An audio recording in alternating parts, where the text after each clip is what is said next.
did meet towards the end of October with Interim Director Scroggins, and I actually had talked with the governor's office, and I had found out that maybe there were some problems with the Achievement School District that were not going to go away. And as a matter of fact, I'm maybe being a little bit too blunt here, that maybe even the Achievement School District may not exist in the future. And so it's that point that Annette and I had some discussions, and that's why we, although it would have been 2 to 3 weeks after we withdrew our application from the ASD, that we actually did get in contact and decide to go down this route with SPCSA. Yes, please, Member Luna. I mean, even if it didn't exist, the schools wouldn't go away. There's a lot of things that don't make sense. Because you say that you withdrew because someone withdrew from your board the night before. I don't understand why you couldn't have moved forward with that. And then you've also said that you've kind of always intended to go through us. On our website, when you say it says open to charter school, there's a deadline right there. It's just pretty clear. So this is Member McAdam. I would just also add that the ASD did approve 2 new schools, I believe, yesterday. So they are still actively approving schools. So I do think 2 things. One, there's a lot of different, we were told to leave. Well, that kind of raises why. I mean, there's just a lot of different things to consider, but I think the main thing for our board, as far as I'm concerned, is do we want to waive this deadline? Do we want to do away with it? And I am someone who you all know is all for waiving good cause deadlines for amendments, etc. But I am just of the opinion that this is a deadline that is not, we shouldn't be playing with it, and we're going to set a huge precedence, and we're going to have a lot of issues on our hands if we decide to not adhere to this regulation at this time. Thank you, Vice Chair McAdam. Appreciate that. Let's see, is there any other comments from anybody else? No? I very much would like Dr. Tamir to speak, because he can also traveling here. Yeah, and he came from Texas, and also he can speak to the speed with which he has been able to open schools before, which I think is a fundamental point. But first, answering your question, Member Luna and Vice Chair McAdam, the problem that arose with the ASD is this departure on the eve of the interview left us lacking someone that we had been told by ASD should be an essential part of our application. And it was as if, you know, there was I hate to put words in your mouth, Mr. Mark Moderson, but I think if we showed up at our interview with someone here missing, I think the questions would have been incredibly compelling. And so we actually withdrew it ourselves voluntarily. It was not imposed on us.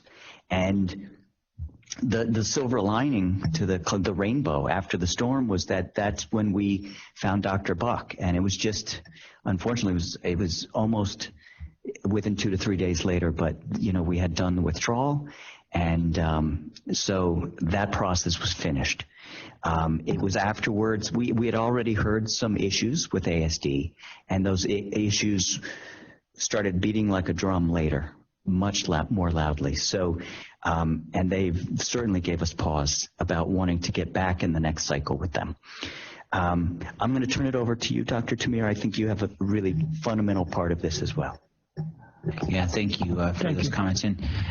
And all of our questions and on all of our scrutiny, please do not get from what we're communicating that we disrespect you or your professional background. or your commitment to kids or anything like that. It's our job to ask these tough questions and ultimately make a tough decision.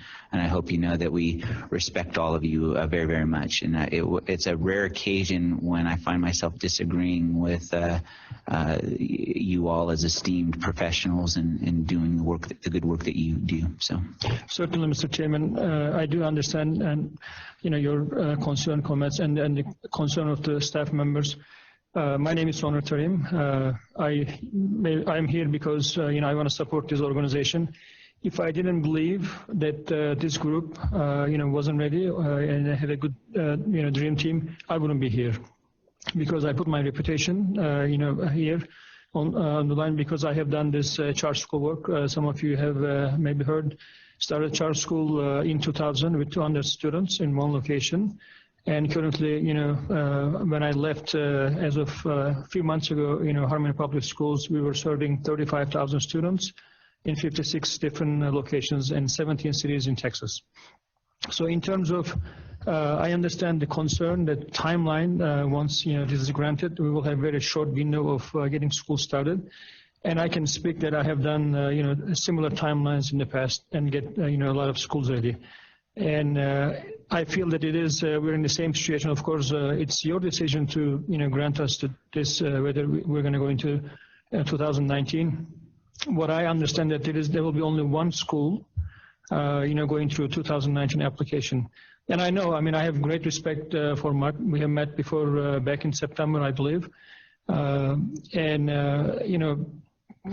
they have a lot of maybe cover pages to cover and read and review everything.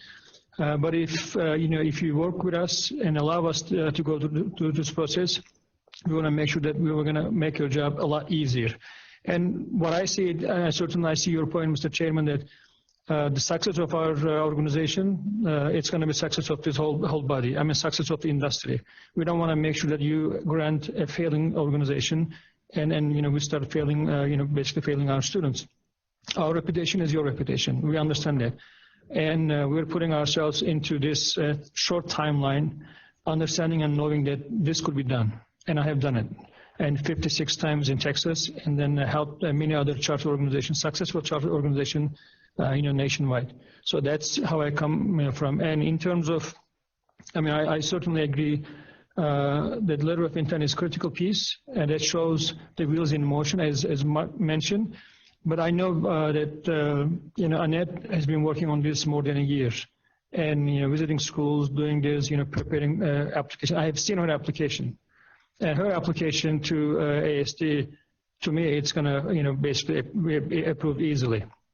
So it's not that she's not ready. Her intention, letter of intent in her mind was there. It wasn't to this board, to this body. So that's how I see it. Intention is there. Her intention helping students. Waiting 1 year to me, you mentioned the statement that, it's going to jeopardize and, harm a lot of students. Waiting a year, not helping these kids, that's, I think, how I see it. It's a harm being done to children, especially in the failing, school system. So, again, my position is here to really support this. Get logistical issues in place, find a building, get teachers ready, and get this done in very short time. Thank you for your comments. Appreciate it. Yes, please, Member Kerner. Thank you. I know Dr. Beck pretty well, and I see that you're involved in this thing. I'd like to hear, when did you start getting involved, and what's your take on this organization? So Annette Dawson-Owens taught at Pinecrest Academy. I believe it was the 2016-17 year. And then she went to do a fellowship to become a school leader.